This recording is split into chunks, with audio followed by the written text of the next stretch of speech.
امام طحاوی رحمت اللہ علیہ نے اپنی کتاب العقیدہ طحاویہ میں ذکر کیا ہے. انہوں نے کہا ہے کہ ہم تمام صحابہ کرام رضوان اللہ تعالی علیہ مجمعین کو مانتے ہیں. جب ہم طحاوی رحمت اللہ علیہ کہتے ہیں کہ تمام صحابہ کرام رضوان اللہ تعالی علیہ مجمعین کو ہم تسلیم کرتے ہیں. کسی بھی صحابی کی شان میں ہم غلو نہیں کرتے, ان کے مقام و مرتبے کو بڑھاتے بھی نہیں. وہیں پر کسی بھی صحابی کی ہم تقصیر نہیں کرتے. وہیں پر ہم کسی بھی صحابی کا نام اگر لیتے ہیں تو سوائے خیر کے. امام اہل السنہ والجماعہ امام طحاوی رحمت اللہ علیہ نے اہل السنہ والجماعہ کے عقیدے کے طور پر آگے آپ لکھتے ہیں کہ ہم پیارے نبی علیہ السلام کے اصحاب کا تذکرہ سوائے خیر کے کچھ نہیں کرتے. اور امام طحاوی رحمت اللہ علیہ نے کہا ہے کہ جن لوگوں کے دلوں میں پیارے نبی علیہ السلام کے متعلق نفرت ہے, ایسا انسان کے تعلق سے ہم نفرت کرتے ہیں.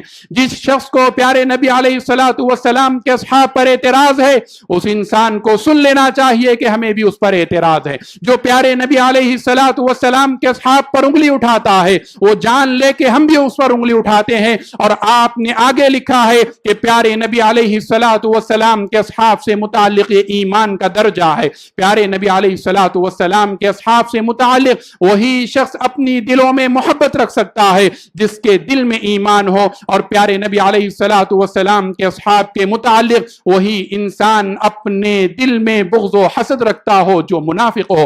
امام طحاوی رحمت اللہ علیہ نے عقیدہ اہل السنہ والجماعہ, جب ہم یہ کہتے ہیں کہ یہ عقیدہ اہل السنہ والجماعہ ہے, تو اس کا خلاصہ یہ ہے کہ یہ قرآن و حدیث کا نچوڑ ہے. قرآن و حدیث کے تمام دلائل کو سامنے رکھتے ہوئے آپ نے یہ موقف, یہ چند کلمات امت کے سامنے رکھے. آج یہ حرف بحرف ہمیں یاد رکھنے کی ضرورت ہے. اور جب بھی آپ سے کوئی سوال کرے کہ پیارے نبی علیہ السلام کے متعلق, حضرات صحابہ کرام رضوان اللہ تعالی علیہ مجمعین کے متعلق تمہارا کیا موقف ہے, تم کیا کہتے ہو, آپ ڈنکے کی چوٹ پر کہیں کہ میرے بھائی میں تمام صحابہ کرام رضوان اللہ تعالی علیہ مجمعین کو تسلیم کرتا ہوں. نہ تو میں کسی کی شان میں غلو کرتا ہوں, نہ تو میں کسی کی تقصیر بیان کرتا ہوں. اگر تمہارے دل میں پیارے نبی علیہ السلام کے متعلق بغض و نفرت ہے تو میں بھی تم سے بغض و نفرت رکھتا ہوں. میں کبھی تم سے محبت نہیں کر سکتا. اور ہم پیارے نبی علیہ السلام کے اصحاب کا تذکرہ سوائے خیر کے اور کچھ نہیں کر سکتے. اور تم یہ جان لو کہ اگر تمہارے دل میں ایمان ہے تو تم پیارے نبی علیہ السلام کے اصحاب سے محبت کرو گے, اور اگر تمہارا دل نفاق سے بھرا ہوا ہے تو تمہارے دلوں میں کبھی پیارے نبی علیہ السلام کے اصحاب کی محبت جمع نہیں ہو سکتی. تو